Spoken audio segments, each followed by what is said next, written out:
Bismillahirrahmanirrahim. Assalamualaikum warahmatullahi wabarakatuh. Alhamdulillah wa syukrulillah wa la hawla wa la quwwata illa billah. Assalatu wassalamu ala Rasulillah wa ala alihi wa sahbihi wa ala. Rabbi israh li sadri wa yassir li amri wa hlul 'uqdatam min lisani yafqahu qawli. Amma ba'du. Bapak Ibu yang dirahmati Allah, alhamdulillah kita bisa duduk di sini dalam rangka menjalankan kewajiban kita sebagai seorang muslim, yaitu sholat, dan juga menjalankan kewajiban kita untuk senantiasa belajar. Dan alhamdulillah kitab Arba'in An-Nawawi sudah selesai. Kita masuk ke kitab berikutnya. Kitabnya judulnya Al-Firqatun Najiyah wa Ta'ifatuh Mansurah, yaitu jalan hidup golongan yang selamat dan kelompok yang ditolong. Nanti mansurah niku akhirnya jadi mansurin, akhirnya muncul Bahman 354 niku berasal dari situ. Mencomot dari dalil ning ditaruh di tempat yang tidak benar. Mukadimah pembukaan niki kitab ditulis oleh Syekh Muhammad bin Jamil Zainul. Beliau ini dulu adalah seorang tablighi. Tablighi itu pengikut jamaah tabligh. Kemudian belajar di Madinah sana. Kemudian berkenalan dengan para ulama. Kemudian menjadi ulama dan meninggalkan tablighinya, dan menulis banyak kitab. Beliau menulis dalam pembukaannya, kita bacakan: segala puji milik Allah, kami memuji, meminta pertolongan, memohon ampun kepadanya, serta berlindung kepadanya dari keburukan jiwa kita dan kejelekan perbuatan kita. Siapa yang diberi hidayah oleh Allah, tidak ada yang mampu menyesatkannya, dan siapa yang disesatkan oleh Allah, tidak akan ada yang dapat memberinya hidayah. Saya bersaksi bahwa tidak ada ilah yang berhak disembah selain Allah semata, dan tidak ada sekutu baginya. Dan saya juga bersaksi bahwasanya Muhammad SAW itu adalah hamba dan utusannya. Amma ba'du. Buku ini membahas berbagai permasalahan-permasalahan penting yang berisi ajakan kepada kaum muslimin untuk bertauhid dengan murni dan menjauhkan diri dari kesyirikan-kesyirikan yang banyak tersebar di negeri-negeri kaum muslimin. Nah, terus kitab ini langsung menyatakan tujuannya adalah untuk menjaga kaum muslimin dari kesyirikan. Karena nanti inti dari Taifah Mansurah Firqatun Najiyah adalah mereka yang menjauhi kesyirikan. Nah, di Muhammadiyah tagline-nya menjauhi TBC, tahayul bid'ah hurufat. Tahayul bid'ah hurufat niku pengantar pada kesyirikan. Percaya tahayul kalih hurufat akhirnya bisa jadi setane metu, demite ngamuk, tuh kan dudak. Akhirnya gawe sajen itu loh. Padahal ya setan itu Allah menyebutkan lemah, inna kaida syaitana kana dha'ifa. Lemah, kecil sebenarnya. Saking kecilnya sampai disebutkan oleh Nabi masuk ke pembuluh darah kita, majrad dam, masuk mengikuti aliran darah. Makanya kita disuruh mengecil masuk, kita disuruh nyempitkan lagi dengan apa Pak? Dengan makan malah, dengan puasa. Nah, makan tambah besar nanti gitu. Sehingga ketika dia keluar dalam bentuknya kok malah digongge oleh menungso, dia akan membesar bahkan lebih besar dari rumah jenengan. Ning jenengan mboten saged mirsani. Makanya enten piyai delok penampakan gendruwo gede banget. Misalnya ini buatan gendruwo, ustadnya gede banget. Ini buatan gendruwo kula. Makanya Bapak Ibu rahmatullah Allah Subhanahu wa taala, beliau menyatakan ini saya susun untuk mengajak kaum muslimin menjauhkan diri dari kesyirikan, bertauhid dengan murni. Kesyirikan telah menyebabkan kebinasaan umat-umat sebelum kita. Jadi jangan sampai kita itu binasa, dan menjadi sebab runtuhnya dunia hari ini tak terkecuali dunia Islam. Tegasnya pripun, orang Islam itu harusnya mulia. Al-Islamu ya'lu wa la yu'la alaih. Islam itu tinggi, tak ada yang bisa mengunggulinya. Tapi al-Islamu mahjubun bil muslimin. Kemuliaan Islam terhijab, tertutup oleh orang Islam itu sendiri. Makanya kalau jenengan melihat orang Islam kok melakukan ritual mirip agama lain, itu jelas keliru. Orang Islam kok ngagungke kebo, agama kono ngagungke sapi ya. Itu jelas akan bukan membuat kita mulia, tapi malah hina. Negara lain sudah mikir roket ya, kita masih ngagungke kuburan. Nah, apakah tidak boleh ya? Kalau memang boleh, ada dalil silakan. Tapi kalau tidak boleh ya jangan dong, gitu kan. Makanya Bapak Ibu rahmatullah Allah Subhanahu wa taala, kesyirikan telah menyebabkan kita binasa, dan syirik juga menjadi sebab munculnya musibah, bencana, peperangan dan lain-lain. Makanya nanti diidentifikasi kalau satu kampung itu tauhidnya nggak bener masyarakatnya, biasanya gampang banget konflik, rame, geger. Sehingga ketika tauhidnya sekampung itu baik, insya Allah dengan lebet mriku aman terkendali. Yang mungkin pernah saya contohkan, kasusnya kayak di Tanah Suci, dengan dan mereka parkir mobil tesih nyala. Ini mboten insya Allah mboten bakal hilang, karena ya orang takut sama Allah di sana. Ya. Maka buku ini menjelaskan jalan golongan yang selamat itu seperti apa. Jalan mansurin golongan orang yang ditolong itu seperti apa. Apa yang daftar LDI kan itu. Seperti dikabarkan oleh hadis-hadisnya. Patokannya hadis, bukan patokannya ormas, bukan. Maka orang-orang yang berpedoman pada jalan golongan ini akan menjadi orang yang selamat, akan ditolong menjadi mansurin insya Allah. Maka saya memohon kepada Allah semoga buku ini bermanfaat buat kaum muslimin dan menjadikan usaha kita ini ikhlas untuk mengharapkan wajah Allah saja. Muhammad Jamil Zainu. Bab 1. Allah berfirman.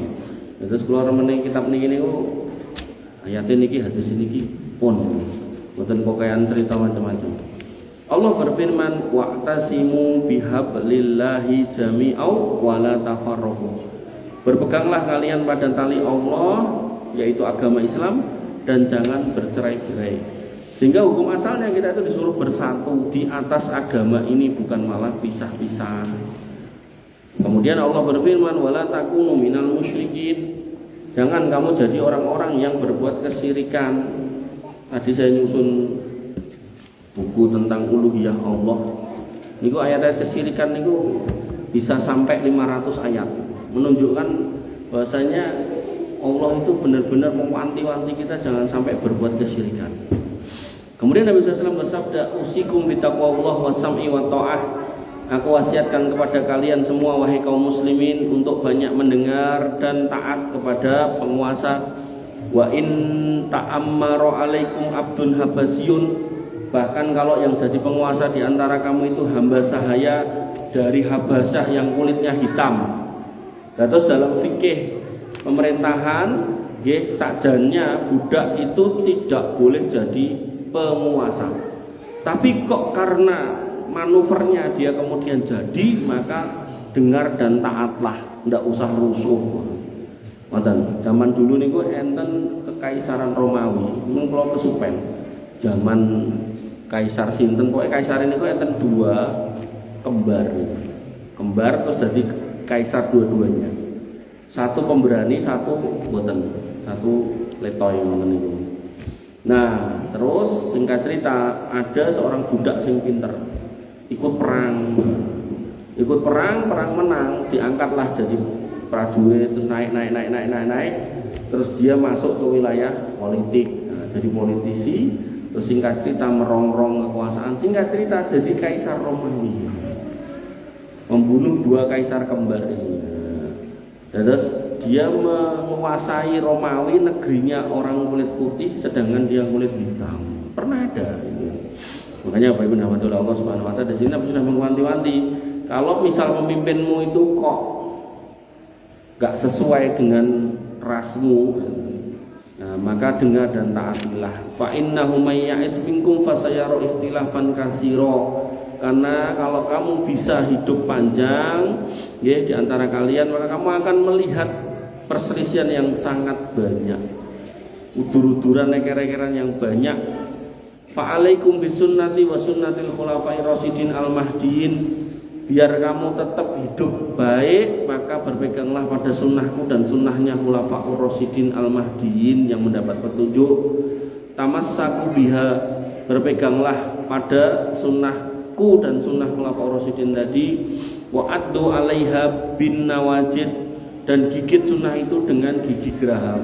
Gigi geraham niku sing wingking, nek nyokot niku kenceng. Nah ini bukan berarti terus nyokot ngoten, maksudnya pegang dengan kuat gitu. Iyyakum wa muhdatsatil umur. Terus adono sing jenenge perkara sing digawe-gawe anyar dalam agama nggih. Fa inna kulla muhdatsatin bid'ah. Soale kabeh sing digawe-gawe dalam urusan agama kuwi jenenge bid'ah. Pramila kata bid'ah itu Nabi yang mengucapkan, bukan kita.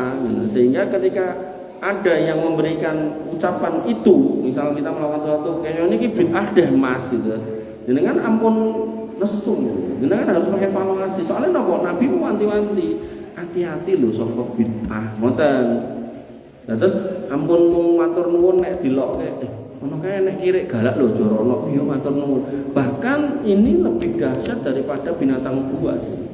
Kenapa? Ibnu Taimiyah menjelaskan orang yang melakukan bid'ah itu dia tidak akan merasa salah.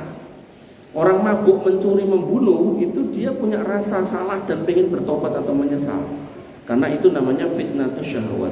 Tapi begitu orang ini masuk ke fitnatus syubhat, salah satunya adalah berbuat bid'ah, dia nggak akan merasa salah. Orang iki apik aku. Apa kowe ini bid'ah? Bid'ah itu dari kata yang mengucapkannya adalah Nabi. Wa kullu bid'atin dhalalah, dan semua bid'ah itu sesat. Wa kullu dolalatin finnar, dan setiap yang namanya sesat itu di neraka. Wa kullu bid'atin dolalah wa kullu dolalatin finnar. Niku dalil yang ketiga. Dalil yang keempat, Nabi bersabda, ala wa inna man qablakum, ala wa inna man qablakum min ahlil kitab iftaraku ala sintaini wa sab'una millah. Ketahuilah sungguh dulu umat-umat dulu dari kalangan ahli kitab terpecah menjadi 72 golongan. Wa inna hadhil millah sataftariqu ala salasati wa sab'in. Agama kita ini, Islam ini nanti akan terpecah menjadi 73 golongan. Sintani wa sab'una finnar, 72-nya masuk neraka. Wa wahidatun fil jannah, 1 masuk surga. Wahia al-jamaah, itulah jamaah. Jamaah. Dan ini yang kemudian diadopsi oleh Islam Jamaah LDII sebagai dalil iki awake dhewe wong liya neraka kabeh. Nah, jamaah ini jamaah seperti apa? Nah, ini yang penting, Pak. Kulluhum finnar illa millatan wahidatan. Dalam hadis riwayat Imam Tirmidzi, semuanya masuk neraka kecuali satu, ma'ana alaihi wa ashabi, yaitu mereka yang beragama seperti yang tak ajarkan dan diikuti para sahabat. Sehingga kalau misal panjenengan beragama seperti itu, maka jenengan berjamaah dengan Rasul. Jadi jamaahnya dengan Rasul, bukan jamaah dengan kelompok-kelompok tertentu mboten. Kula kei contoh gampil ngeten. Piyai sekampung mriki misal enten wong gangsal, piyai enten tiyang gangsal 100 ten mriki. Terus wayah adzan Isya. Terus yang datang ke masjid di namung niki. Maka yang disebut jamaah nggih jenengan. Sisone tidak berjamaah. Ngoten.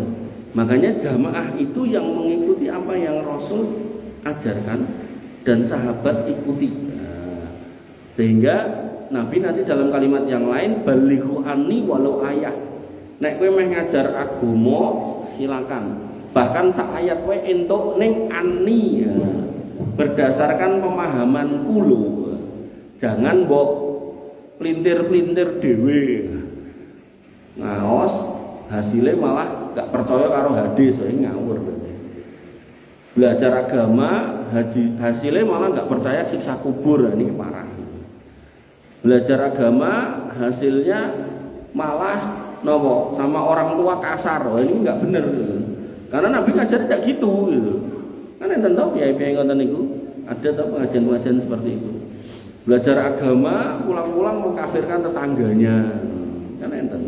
Makanya yang seperti ini tidak bisa dikatakan jamaah yang benar, jelas salah. Makanya selalu saya katakan kalau suatu kelompok itu punya indikasi kesalahan dan fatal, jenengan kalau derek nggih entang medal ya kan.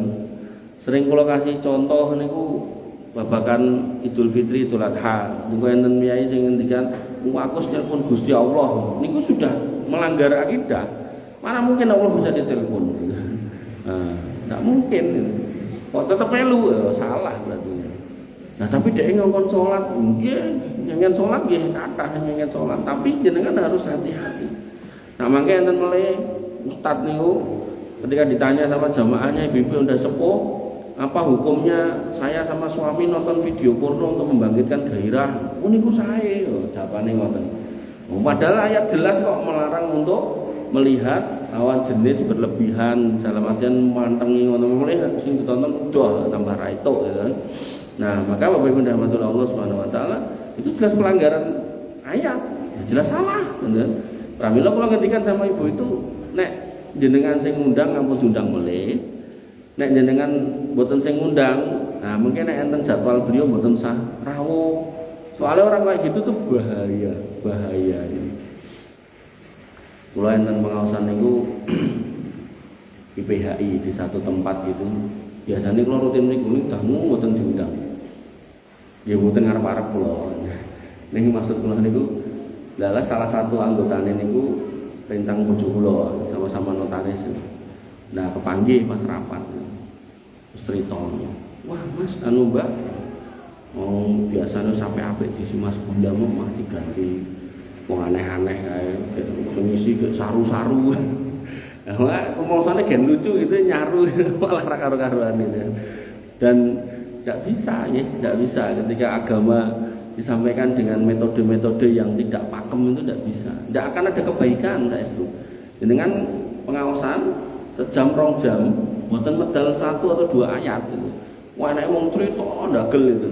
Ulang ndak akan dapat apa-apa. Makanya Bapak Ibu rahmatullah Allah niki dengan setengah jam pun pinten gangsal niki. Kemudian yang kelima, pun clear nggih, dados jamaah niku mboten Islam jamaah niku mboten. Dados jamaah di sini yang jenengan membersamai Nabi dan para sahabatnya. Makanya kados salat tarawih Nabi mencontohkan 3 kali, tapi Umar bin Khattab sebagai khulafaur rasyidin mencontohkan setiap malam. Boleh dengan lampai. Mungkin anak wong ngeyel ya berarti dia sing enggak bersama dengan jamaah. Ngeyel maksudnya ngeten lho. Aku ndelok hadis mau ping 3, ya aku ya ping 3 gitu. Nabi niku namung ping 3 tarawih. Sisane sing 17 niku ten dalem niku tahajud ngantos sukunipun bengkak. Awake dhewe tarawih ping 3 sing 17 ning omah. Turu. Pun benten kelase turu dolanan HP ngoten niku to. Makane tinimbang ten dalem mboten napa-napa lek ten masjid tarawih. Iku. Makanya tadi dikatakan alaikum bisunnati wa sunnatil khulafair rasyidin. Nek gak ketemu sama aku, khulafaur rasyidin ngajarke melu gitu kan. Sama kayak yang mungkin saya pernah contohkan, nggih. Adzan 2 kali tidak ada masalah gitu kan. Karena di situ Utsman bin Affan yang merintahkan. Dan Utsman bin Affan melihat ketika kaum muslimin makin banyak, adzan sekali kok masjidnya pas mulai Jumatan kok masih sepi. Akhirnya iki akeh wong lumpuh ning pasar. Adzan sik pertama ning pasar, begitu sudah adzan mereka mulai jalan lumpuh baru adzan yang kedua. Pramila ini tidak usah dijadikan perdebatan. Jenengan adzan sekali silakan, memang itu sunnah Nabi. Jenengan adzan 2 kali tidak apa-apa wong itu sunnah khulafaur rasyidin. Ini bukan perkara yang harus berantem gitu. Makanya Bapak Ibu rahmatullah Allah Subhanahu wa taala, Islam itu indah saya itu. Ketika kita bisa belajar fikih dan menyelam dengan dalam, kita akan menjadi orang yang luas ketika memahami. Kalau barang itu contoh paling kunut subuh.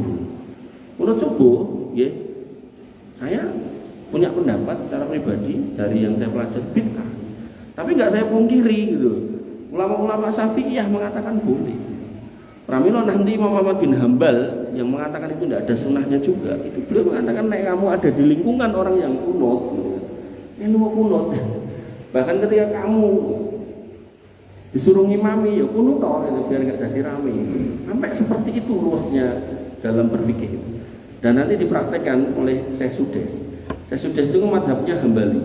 Hambali itu kalau sholat niku Al-Fatihah ini ku bismillah ini ku sir untuk dibanter kayak bismillah alon lajeng alhamdulillah dan seterusnya banter.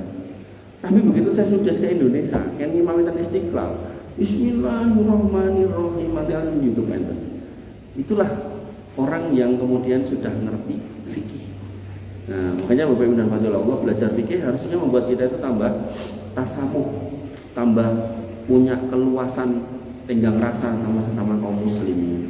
Tapi nek memang salah, lah itu kita luruskan. Kata solo kafir-kafir ge ngoten niku memang salah niku ndak bisa.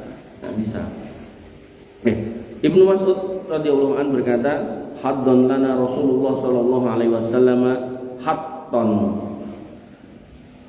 Hatton lana Rasulullah sallallahu alaihi wasallam hatton. Nabi menggaris satu garis lurus. Sret. Waktu itu ngumpul ngeten iki garis-garis lurus zaman dulu niku masjid niku lantainya pasir, terus nek ajeng gambar niku gampil. Ini karpet kan sosok gitu gambar-gambar pasir. Sret itu. Kemudian summa qala, kemudian beliau mengatakan hada sabilullah mustaqiman. Iki lho dalan lurus siratal mustaqim iki. Cecep. Wa hatton hututon an yaminihi wa shimalihi. Kemudian beliau dari garis lurus itu gambar kiri kanan. Jalan-jalan garis-garis kiri kanan. Terus kados gerehan. Gerehan miring ya nanti. Nah, ini jejak. Nah, kemudian summa qala kemudian mengatakan hadhihi subul. Iki lho dalan-dalan. Subul itu jamak dari sabil. Iki lho dalan-dalan. Laisa minha sabilun illa alaihi syaitonun. Tidaklah jalan-jalan ini ada kecuali di ujungnya itu ada setan. Syaitonun itu setan satu. Yad'u ilai yang ngajak ke sini. Summa qara'a, kemudian beliau membaca firman Allah di dalam Al-Qur'an yang berbunyi inna hada sirati mustaqiman. Sesungguhnya inilah jalanku yang lurus. Fattabi'uhu, ikutilah jalan lurus ini. Wala tattabi'us subul, dan jangan kamu ikuti jalan-jalan yang ada di kiri kanannya. Fatafarraqu bikum an sabili, karena itu yang akan membuat kamu tercerai-berai. Dzalikum wasaqum bi, inilah hal yang diwasiatkan kepada kalian la'allakum tattaqun, agar kalian bertakwa. Paribasane gini, orang Islam itu dulu ngikuti Nabi semuanya. Kemudian berjalanlah di jalan ini. Nah, rombongan gede ini, inilah namanya Thaifah Mansurah, firqatun najiyah. Lalu enten setan sing gawe Mas Reneo ning ngene iki lho enek ciu menggok 1 2. Inilah yang terpisah dari jalan lurus. Mas Reneo iki lho enek kuburan, nek kowe ndonga engko entuk iki menggok lagi. Jalan lagi Mas Reneo, iki lho enek wong wedok, menggok lah. Nah inilah orang-orang yang tercerai-berai dari jalan itu. Pramila yang wat-wati, yang menjagani ini adalah ilmu didapatkan dari majelis ilmu, dibacakan Quran dan Sunnah. Wonten kita itu kadang pulang niku ya tergoda macam-macam. Napa meneh mboten ngaos tambah karo-karoan. Mboten ngertos halal haram wis pokoke kabeh enak. Nah niku akhire rumusé. Bahkan kita yang tahu halal haram pun kadang sok enak yo kae koruptor, dikok dijak ngono mbane mung dipenjara 2 tahun, aku yo gelem. Kadang. Nah, maka kita kalau sama sampai ndak ngaji, ya rumah langsung piye carane melu-melu. Nggih. Bapak Ibu rahmatullah Allah Subhanahu wa taala. Kemudian yang keenam, Syekh Abdul Qadir Al-Jailani dalam kitabnya Al-Ghunyah berkata, adapun golongan yang selamat adalah ahlus sunnah wal jamaah. Sehingga niki wau dikatakan ahlus sunnah, orang yang mengikuti sunnah, wal jamaah dan bersama sama jamaah. Jamaah sinten? Rasul dan para sahabat. Dan tidak ada nama lain bagi ahlus sunnah kecuali satu saja, yaitu ashabul hadis. Nama lain dari ahlus sunnah adalah ashabul hadis. Sinten niku ashabul hadis? Orang yang hidupnya berpegang pada hadis. Makanya kok enten wong membuang hadis, nggak mau dengar hadis, niku jelas orang sesat. Sering saya contohkan, orang yang nggak mau sama hadis, nggak mungkin dia bisa sholat. Sehingga kalau dia mati, maka dia disuruh mandikan sendiri, mandi dewe, nganggo kafan dewe, nyemplung kuburan dewe. Karena tidak ada tata cara itu kecuali di dalam hadis. Yang ketujuh, Allah memerintahkan agar kita semua berpegang kepada Al-Quran dan agar kita tidak menjadi orang musyrik yang terpecah belah agamanya. Makanya belok yang paling parah niku soal kesyirikan. Mungkin setelahnya adalah soal kebid'ahan, setelahnya soal dosa besar. Itu nurutane godaan setan itu 5. Syirik, bawahnya bid'ah, di bawahnya dosa besar, nanti di bawahnya itu mengutamakan yang tidak penting, mengalahkan yang lebih penting. Tahajud tertib ning subuh kawanan terus niku godaane ahli ilmu niku orang sing ngaji tapi mungkin ngajine kurang tepat. Niku akhirnya tahajudnya tenan niku sampai mungkin setengah 4 niku melengkar 12 sampai jam 7. Dan dia merasa enggak apa-apa, salah nih. Nggih. Bapak Ibu rahmatullah Allah Subhanahu wa taala. Dan orang-orang yang keluar dari jalan yang lurus ini belok-belok tadi, inilah orang yang memecah belah agama. Itu sebenarnya pemecahan belahan agama itu ya muncul karena tidak mau ngaji ya, tidak mau belajar berdasarkan Quran dan Sunnah yang benar. Nabi SAW telah mengabarkan kepada kita bahwa orang-orang Yahudi dan Nasrani telah terpecah belah beberapa golongan, sedangkan umat Islam akan terpecah belah menjadi golongan yang jumlahnya lebih banyak dari mereka. Maka golongan-golongan tersebut mayoritas akan masuk neraka sebagaimana penyelewengan dan jauhnya mereka dari bimbingan Allah dan sunnah nabinya. Nanti ada yang mencaci maki sahabat kayak orang Syiah, nanti ada orang yang gak percaya takdir kayak Qadariyah, Jabariyah, nanti ada orang yang mengatakan Quran itu bukan kalamullah kayak Mu'tazilah. Niku kelompok besarnya, nanti ke bawah niku enten turunan-turunannya sampai Indonesia namanya bukan Mu'tazilah, namanya Islam liberal.